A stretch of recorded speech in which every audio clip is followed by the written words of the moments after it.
इंजमामुल हक साहब मेरे साथ मौजूद है जी। इंजमामुल हक साहब, मुझे बताएं कि इस वक्त वर्ल्ड कप चल रहा है और वर्ल्ड कप के चलते हुए ड्यूरिंग द वर्ल्ड कप ये इस किस्म की कंट्रोवर्सीज क्रिएट कर देना, अननेसेसरी कंट्रोवर्सीज हैं जो क्रिएट हुई हुई है, it's in a bad taste, it's in a ugly taste definitely.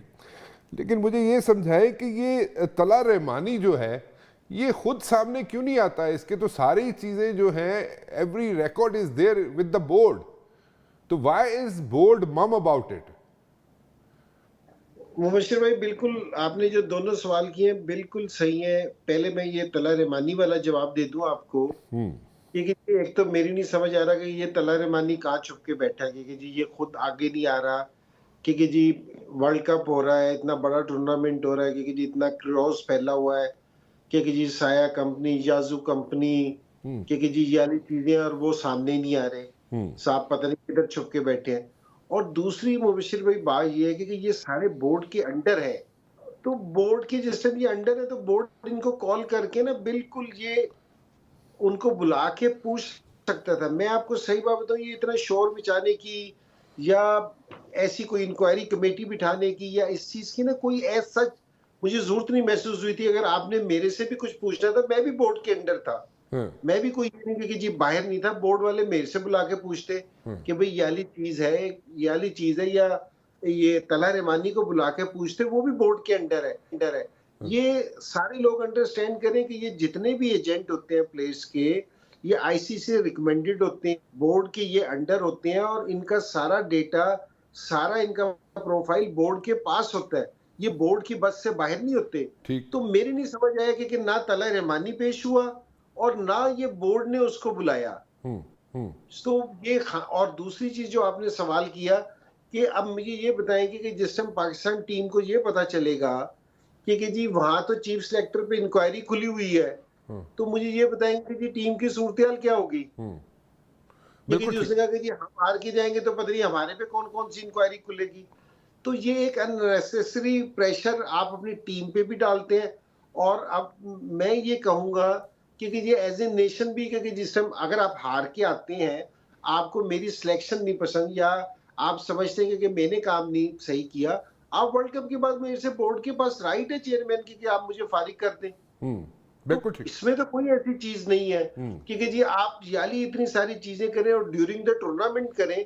उससे बेहतर ये है कि जी आप जिस टाइम टीम आ रही है खेल के वापसी, आपको लगेगा कि जी मैंने जो सिलेक्शन की है या जो मेरी जिम्मेदारी थी मैंने सही तरीके से नहीं निभाई, तो आप मुझे फारिग कर सकते हैं।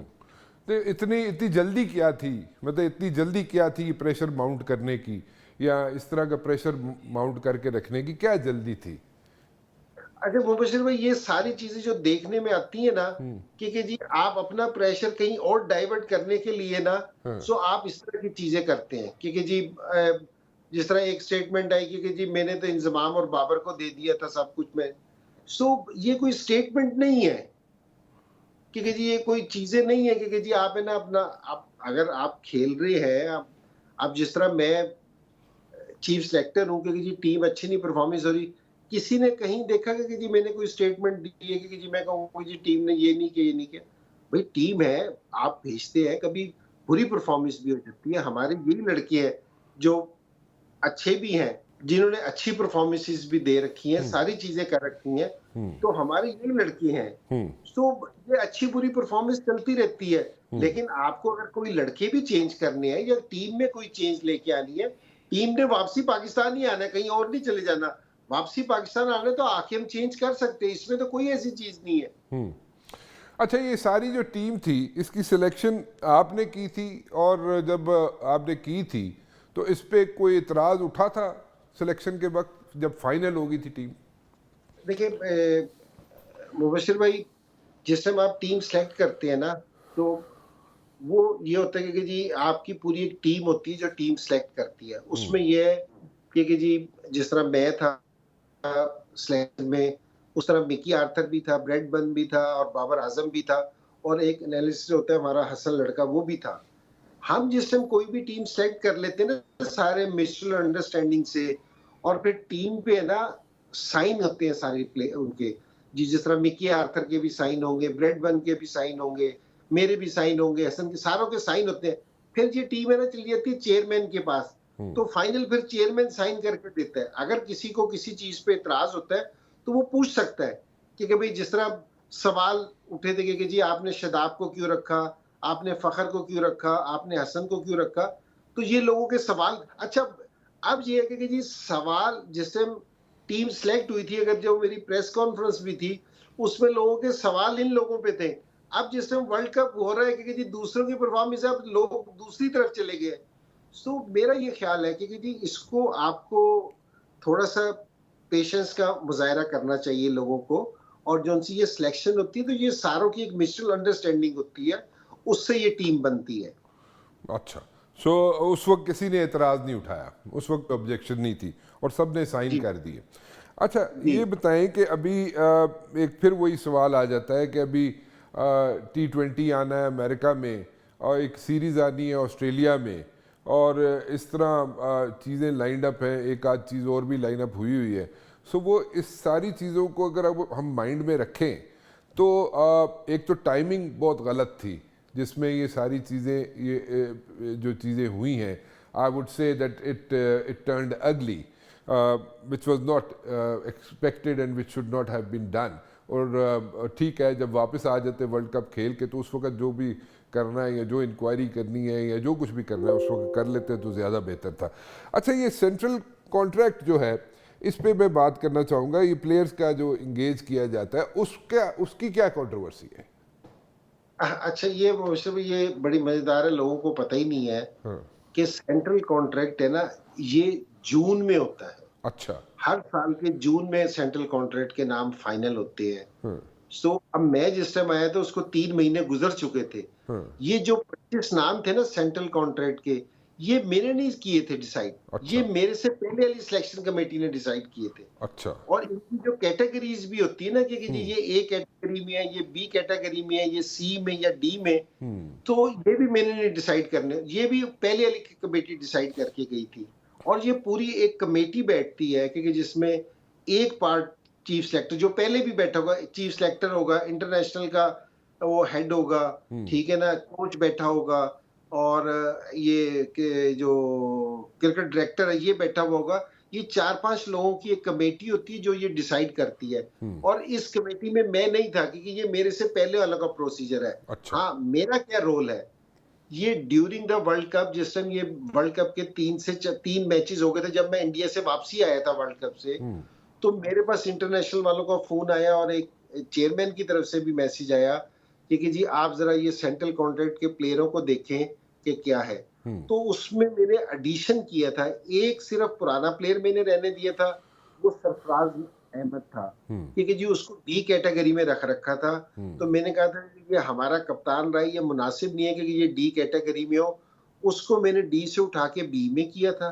एक इब्रार लड़का था और एक नोमान, ये दोनों हमारे टेस्ट मैचेस खेलते हैं और दोनों हाईएस्ट विकेट टेकर है पिछले साल के। इनको ये सेंट्रल कॉन्ट्रैक्ट में थे ही नहीं, इनको मैंने सी कैटेगरी में रिकमेंड किया था, और बाकी 3 प्लेयर थे ये जिनको मैंने डी कैटेगरी में उनको किया था कि वो फर्स्ट क्लास में उनकी परफॉर्मेंस अच्छी थी, मुझे लग रहा था कि जी इनको होना चाहिए।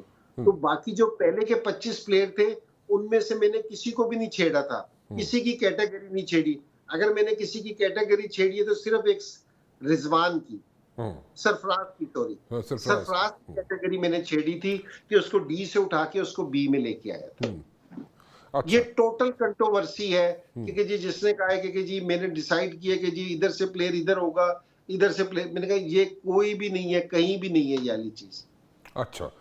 अच्छा, एक और चीज़ समझाएं मुझे। अभी जो सिचुएशन है आपकी, एक तो आप कह रहे हैं जनाब कि मैं कमेटी के आगे पेश होने के लिए तैयार हूँ, ठीक है, और जिस वक्त भी आपको बुलाया जाए आप वहाँ पे पेश होने के लिए तैयार हैं। सो उसका आउटकम क्या निकल सकता है? मतलब आपने जो अभी जो बातें बता रहे हैं आप, तो सारी चीज़ें अगर बोर्ड के पास मौजूद हैं, सारा रिकॉर्ड, जैसे तला रहमानी हो, वैसे तो उसको खुद ही सामने आ जाना चाहिए था, लेकिन नहीं, चले उसको भी कोशिश करते हैं, उसको भी बुलाने की कोशिश करेंगे। लेकिन द पॉइंट इज़ कि अगर ये खुद सारी चीज़ें मौजूद है तो कमेटी के सामने पेश होके वो वहाँ पे क्या, what would be the cross questioning you are expecting? Mubashir भाई, मेरी तो नहीं समझ आ रहा, बल्कि मैंने तो आज वकील के थ्रू है ना अपने बोर्ड को भी दिया कि जी 4-5 दिन हो गए कि ये फाइंडिंग कमेटी को बने हुए। तो मैंने कहा कि जी मुझे बताएं कि जी मेरे से आप क्या पूछना चाह रहे हैं, ताकि मैं अपने लॉयर्स वगैरह से उसको डिस्कस करूं। और मैंने तो खुद लेटर भेजा कि जी आप मुझे कुछ भेजें फिर चार्जशीट, ताकि कोई प्रोसीजर हम आगे बढ़ाएं। हाँ, सो मुझे तो इस चीज से कुछ नहीं है, और सारी चीजें बोर्ड के पास हैं। तो मैंने कहा कि जी जो चीज भी आपने पूछनी है, तो मैंने कहा कि जी जरूर पूछे इस चीज को, कि जी अगर आपने ये वाली चीज बनाई है तो मैं तो इस चीज के लिए बिल्कुल तैयार हूँ कि जी आप है ना इस चीज को बनाए, इसको करें। तो मैंने तो आज अपने वकील के थ्रू बोर्ड को ये एक ईमेल की है मेरे वकील ने कि जी हम है ना इस चीज के लिए तैयार है, तो आप जरा बताएं। क्योंकि मैं 4-5 दिन से इंतजार कर रहा था कि जी मेरे मैं कुछ हो, कि मेरे मुझे बुलाएंगे या मेरे पास कोई चीज आएगी। अच्छा चलें, मतलब कि अभी तक आपको कोई इंटीमेशन नहीं आई आपकी। शायद आफरीदी साहब आज मिलते हैं जनाब ज़का साहब को, वहाँ पे क्या आपके ख्याल में क्या गुफ्तगू हुई होगी, क्या बात की होगी उन्होंने ज़का साहब ने शायद आफरीदी साहब के साथ? अब मुबशिर भाई, टू बी ऑनेस्ट कि जी मुझे तो नहीं पता कि क्या बात हुई उन दोनों के दरमियान। लेकिन मैं ये काफी अरसे से मेरा ख्याल ये है कि जो आफरीदी है ना, वो थोड़ी सी है ना, ये अपनी जो हमारे बच्चे हैं ना, अंडर 13, 19, वो ग्रास रूट पे ना काम करना चाहता है मेरे ख्याल में। अच्छा तो मेरे ख्याल में शाहिद का वाला इंटरेस्ट ज्यादा होगा। और लेकिन ये भी मेरी अपनी राय है, मुझे कंफर्म नहीं है। अच्छा ठीक है, मैं आई अंडरस्टैंड, ठीक है, शायद आफरीदी साहब बच्चों को ग्रूम करना चाहते हैं और इसलिए वो ज़का साहब से मिलेंगे। एनीवेज, आपकी तरफ से आपका मौक़िफ़ आ गया, और इंज़माम साहब आप इस वक्त आई नो इट्स इस वक्त टाइमिंग पाकिस्तान क्रिकेट टीम के लिए अच्छी नहीं है। We are praying for the cricket team, Pakistan की क्रिकेट टीम के लिए, उनके प्लेयर्स के लिए, कि वो अच्छा परफॉर्म करें। Thank you.